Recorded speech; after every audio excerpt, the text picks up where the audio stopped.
Dans le cadre de cette session d'aujourd'hui, on a parlé de l'importance de mettre en place un système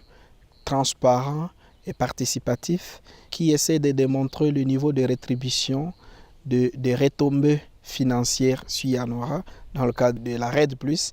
du niveau national jusqu'au niveau local et donc jusqu'au niveau des communautés. Comment on peut s'assurer que les communautés qui ont fourni un effort considérable dans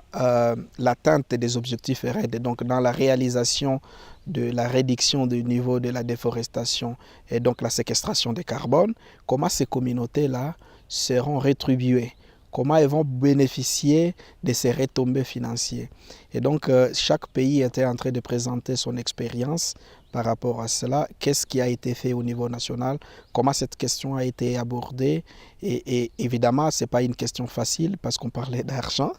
Et donc, c'est une question délicate, c'est un défi pour tout le pays RED.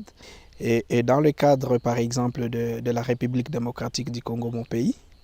nous avons mis en place une étude sur le mécanisme de partage des revenus parce que nous parlons du programme de réduction à grande échelle, le programme Maindombe, qui est un vaste programme de réduction à l'échelle juridictionnelle. Nous sommes à l'échelle d'une province où nous parlons de 9,8 millions d'hectares de forêts qui sont concernés par ces programmes-là. Et parmi les objectifs poursuivis par ces programmes, c'est notamment évidemment réduire le niveau de la déforestation et de la dégradation des forêts, mais surtout comment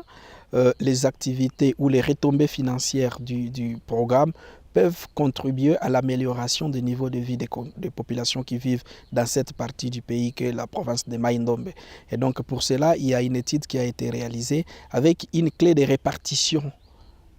qui a été établie. La deuxième partie de cette session, et c'était la leçon, comment on va assurer la mise en œuvre de ces mécanismes-là pour s'assurer que le suivi est en train d'être réalisé. Et c'est là où différents pays ont parlé des registres qui sont, pour certains pays, des registres qui sont en train d'être élaborés et pour d'autres qui doivent être opérationnalisés.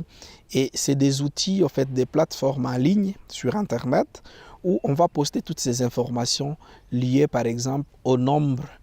de carbone qui ont été séquestrés dans tel coin du pays. Et à ce moment-là, le processus de leur rétribution sera plus facile parce qu'on